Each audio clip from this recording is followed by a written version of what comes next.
Personne n'est ce que l'existence voulait qu'il soit. La société, la culture, la religion, l'éducation, toutes ont conspiré contre les enfants innocents. Elles ont tous les pouvoirs. Parce que l'enfant est démuni et dépendant, elles parviennent à faire de lui ce qu'elles veulent. Elles ne lui permettent pas d'accomplir sa destinée naturelle. Tous leurs efforts consistent à faire des êtres humains des commodités.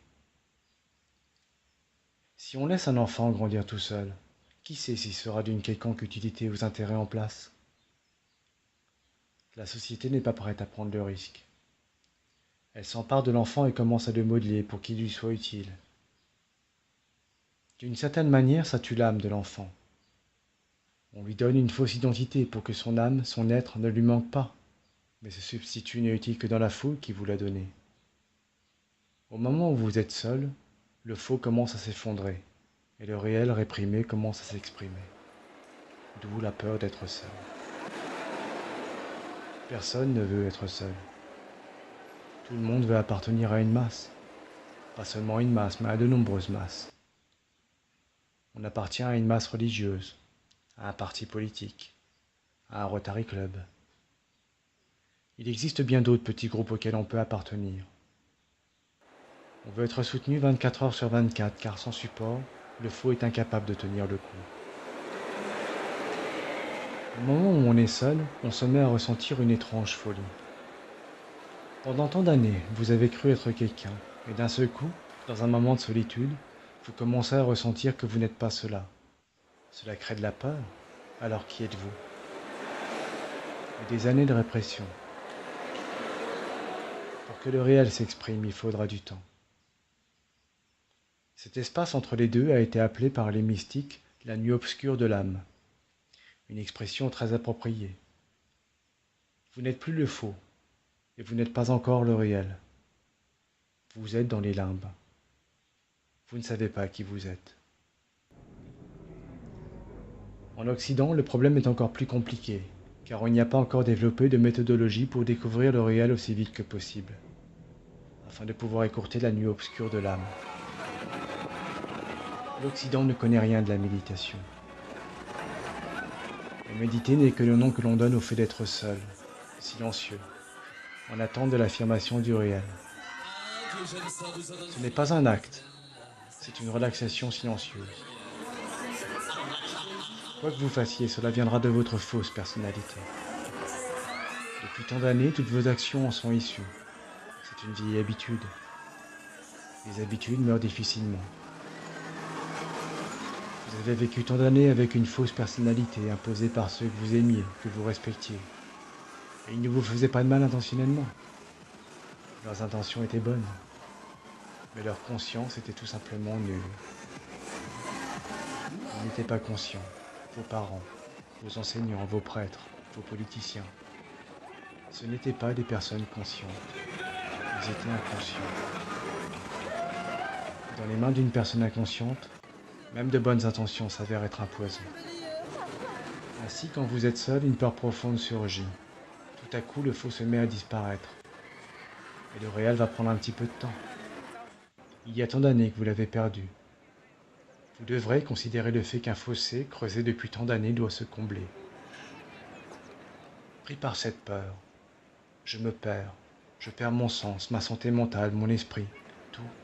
Le soi que les autres vous ont donné consiste en tout cela. Vous avez l'impression de devenir fou. Vous vous mettez immédiatement à faire quelque chose pour rester occupé. Si personne n'est là, il y a au moins l'action. Le faux reste donc occupé, il ne disparaît pas. C'est pourquoi les gens trouvent les vacances très difficiles. Ils travaillent pendant 5 jours dans l'espoir de se détendre le week-end. Mais le week-end est le moment le plus difficile au monde. La plupart des accidents surviennent pendant le week-end. La plupart des gens se suicident, assassinent, volent, violent pendant le week-end. C'est étrange. Car pendant ces 5 jours où les gens étaient occupés, il n'y avait pas de problème. Soudain, le week-end leur donne un choix. S'occuper à quelque chose ou se détendre. Mais se détendre est effrayant. La fausse personnalité disparaît. Restez occupé. Faites n'importe quoi de stupide. Les gens se précipitent vers les plages, pare-choc contre pare-choc, sur des kilomètres. Si vous leur demandez où ils vont, ils répondent qu'ils quittent la foule, et toute la foule part avec eux. Ils partent à la recherche d'un espace de silence, tous. En fait, s'ils étaient restés à la maison, ils y auraient trouvé plus de silence et de solitude. Tous ces gens sont partis à la recherche d'un lieu solitaire. Ils se dépêchent comme des fous, car ces 2 jours seront bientôt passés. Il faut qu'ils y arrivent, ne demandez pas où. Sur la plage, c'est tellement bondé. Même les marchés ne sont pas aussi bondés. C'est étrange. Mais les gens se sentent très à l'aise en prenant un bain de soleil. 10 000 personnes sur une petite plage prenant un bain de soleil, se relaxant. Une seule d'entre elles sur la même plage serait incapable de se relaxer toute seule, mais elle sait que des milliers d'autres personnes se relaxent autour d'elle. Les mêmes personnes se trouvaient dans les bureaux, dans les rues, sur la place du marché. Maintenant, elles sont sur la plage. La foule est essentielle pour que le faux soi puisse exister. Au moment où vous vous sentez seul, vous perdez les pédales. C'est là où on devrait comprendre un peu la méditation. Ne vous faites pas de soucis. Ce qui peut disparaître peut simplement disparaître. Cela en vaut la peine. Cela n'a pas de sens de s'y accrocher. Ce n'est pas à vous. Ce n'est pas à vous. Quand le faux disparaît, vous êtes cet être frais, innocent, non pollué qui surgit à sa place. Personne d'autre ne peut répondre à la question qui suis-je. C'est vous seul qui le saurez. Toutes les techniques de méditation aident à détruire le faux. Elles ne vous donnent pas le réel. Le réel ne peut pas être donné. Ce qui peut être donné ne peut pas être réel. Le réel, vous l'avez déjà. Il faut simplement retirer le faux. D'une autre manière, on peut dire, un maître vous retire des choses que vous n'avez pas vraiment, et il vous donne ce que vous avez réellement. La méditation, c'est juste le courage d'être seul et silencieux. Tout doucement, vous vous mettez à ressentir une nouvelle qualité en vous-même, une nouvelle vitalité, une nouvelle beauté, une nouvelle intelligence.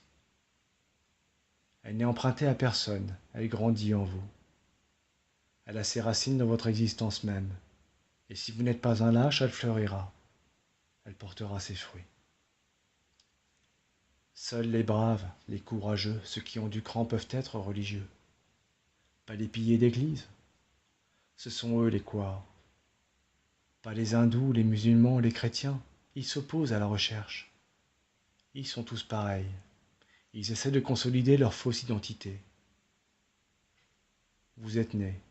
Vous êtes venu au monde avec de la vie, avec de la conscience, avec une immense sensibilité.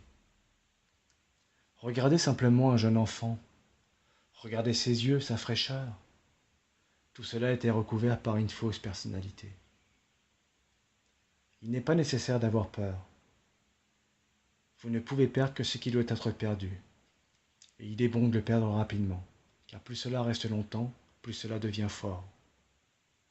On ne sait rien du lendemain. Ne mourrez pas avant de réaliser votre être authentique. Seuls ont de la chance les quelques rares êtres qui ont vécu en tant qu'être authentique, parce qu'ils savent que la vie est éternelle et que la mort est une fiction.